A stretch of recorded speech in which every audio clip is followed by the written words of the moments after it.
What is up, guys, and welcome to my last video on the Halloween franchise before wrapping up Halloween season with 33 on 31 this October 31st. And one last subject that I wanted to discuss before wrapping all this up is what is going to come next in the Halloween franchise? Where can they go from here? What ideas would I like to see them explore? And also hearing your ideas down below in the comment section on where you want to see this franchise go. So Halloween Ends has been out for over a week, and the biggest question that the fan base has been asking is, what the fuck happened? Second biggest question that the fan base has been asking is, where do we go from here? How do you continue? How are they going to bring Halloween back? When are they going to bring Halloween back? And of course, the answer to that last question, we'll find out whenever we find out. Give some time for this timeline to settle. Give some time for the fan base to kind of unwind and stop screaming at each other on Twitter. And hopefully come up with some really unique ideas to surprise us with down the road. But knowing how the industry is, we'll probably hear within 2 to 3 years that they're going to be rebooting this franchise.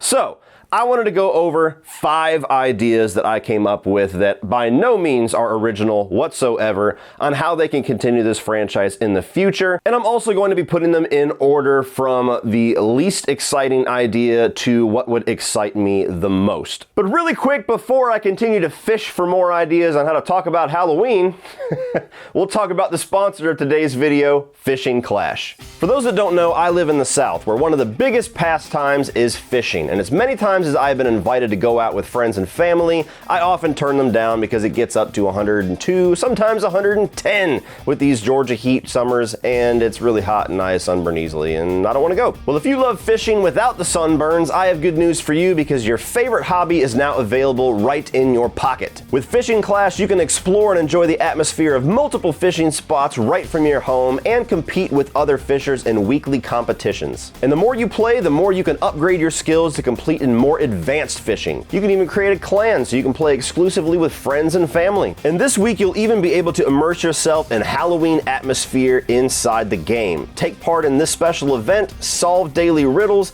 take part in a special competition to earn exclusive rewards. So if you're interested in taking on the seas from the comfort of your own home, download the game now using my link or this QR code and use my gift code CODYLEACH, all caps, one word, to get a special reward for a total value of $20. A deal that's available for new players only. And with my gift code Cody Leach, you'll get a 3-star rod, 1 mythical lure, 50 luck power-ups, and 30 weight power-ups to help you catch bigger fish. So grab your favorite blood-soaked rod and join the Halloween season fun in Fishing Clash. And a thank you to Fishing Clash for sponsoring today's video. So at number 5 is the first idea and the least interesting idea for me on how to continue this franchise down the line, and that is to do a direct sequel to Halloween Ends, to either continue on with Laurie Strode, or continue on with Andy Matichek's character Allison, or continue on with another character within Haddonfield after Michael Myers has met the fate that he met at the end of Halloween Ends,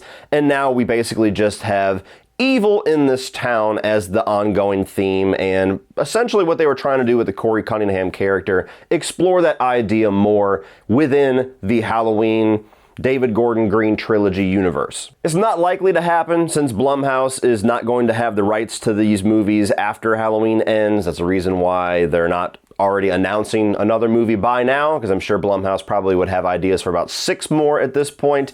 And so it's probably not likely to go back to Blumhouse, and there's probably going to be a lot of red tape if another studio wanted to use these characters within the Blumhouse trilogy, but stranger things have happened, so it is possible. I mean, we got Halloween Resurrection, right? So you can get a Halloween Ends again. And I just think that would be the least interesting thing to do for a multitude of reasons. 1, you wouldn't have Michael Myers, not in a way that's believable anyway. 2, you're continuing a trilogy that has split the fan base almost in half at this point. 3, Laurie Strode, we've had enough. Jamie Lee Curtis has had enough, and for the love of God, if you're going to say this is the end and create all of this spectacle and drama and hype around it being the end, fucking commit to it be the ending. So I don't think that this is a very good idea. I would not be happy at all if they announced this, but it is a way that they can go. Number 4 would be to go back and start from scratch, do another remake or reboot of that original film. Now, we obviously got the Rob Zombie remake in 2007, which was a very different take on the character and the world and the lore for about half of the movie, and then it essentially went almost beat by beat, although being a lot more violent, a lot more bloody, of the John Carpenter's Halloween original film. And I think there is potential to do something really interesting if you go back and just wipe the slate completely clean, start a brand new, fresh timeline from scratch, from the start, and don't follow the John Carpenter Halloween 1978 story at all. Have Michael Myers there, have the mask. I don't think you can survive without those two things, but that's really it. Then take carte blanche from there. I don't think you need to have a Laurie Strode or a Laurie Strode character with a different name. Loomis, you might need a Loomis character. That's the one that's going to be the hardest to not have, but I think that there's potential to not even have a Loomis character and go really different with it. And don't go beat for beat. Kid kills his sister, goes to an asylum, breaks out, and then chases his sister or chases random babysitter for the next half of the movie. Do something extremely different with it. Have the heart and soul, have the skeleton of the original Halloween film, but kind of go the Evil Dead 2013 route where you have the feel of Evil Dead, you have the spirit of Evil Dead, you have the blood and guts that you expect in Evil Dead, but totally different in the story and the narrative department. I think you could do that at this point. We have seen the Laurie Strode character, the Laurie Strode timelines, and even the family motivation, I gotta kill off my bloodline. We have seen that shit done to death, and in this newest trilogy with not having the family bloodline and just focusing on Michael and Haddonfield. We've seen it all. Do something extremely different with this character for once. Number 3, I imagine, would not be high on a lot of people's lists, especially hardcore Halloween fans, but continue the anthology route. Do what they were essentially trying to do with Halloween Ends while compromising and having it be within a Michael Myers timeline. Do what they did with Halloween 3 that was just way ahead of its time and the fan base wasn't ready for it. Embrace the Halloween season.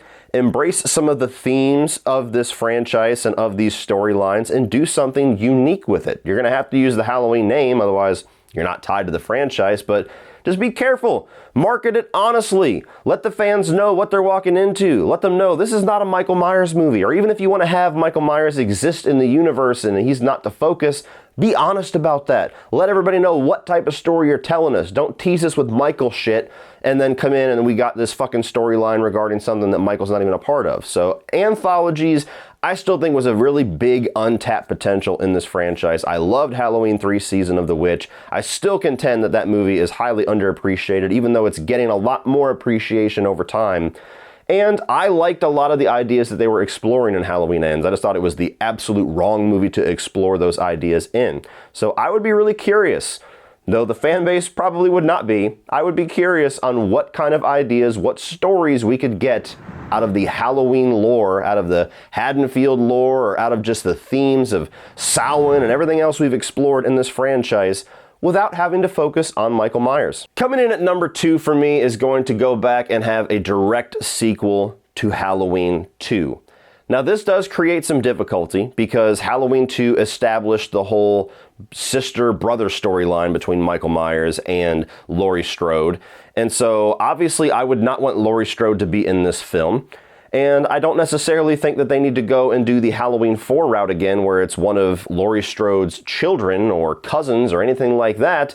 And so it would be hard. It would be hard to write a script to make it complete sense out of, but I think if you go off of the ending of H2 to where Loomis is dead, Michael's presumed dead, burned, whatever kind of damage they want to have that they somewhat explained in Halloween 4 without addressing it at all, and just continue on from there, and now Michael's just this motiveless evil. He's just this killing machine that's out after he gets woken up or after he gets out of the burn clinic or something like that. I don't know. It would be a really hard script. It would be a really hard script, and I would not want that job, but I think that that would also be a really neat place to go back to in the franchise to where this guy is just burned all over his entire body, has to wear a mask and everything to cover all that, and then he just goes and starts killing people again, more akin to the first film, and since Laurie Strode's not there, oh well, I'm not going to be driven by that, I guess.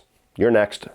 I mean, if they open up a sequel to Halloween 2 and they tell you in the opening credits or news articles or whatever they're going to do to use for exposition that Laurie Strode is dead, and they make it clear she doesn't have any other lineage that Michael Myers can chase and he just becomes motiveless evil, are we really going to ask that many questions? I mean, is that going to be a make or break it for any of us? Let's be honest. But number 1, my favorite idea is to go back and do a proper continuation to Halloween 4. I think that Danielle Harris is hungry as hell to come back to this franchise and play that character again. I think it would be awesome to see her get her time to shine and get her time to kind of return and bring the franchise back in a cool way, the way that Jamie Lee has gotten to do multiple times at this point.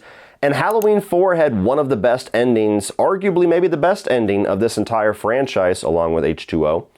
And they squandered everything that that ending made and everything that Halloween 4 in general did with Halloween 5 and Halloween 6.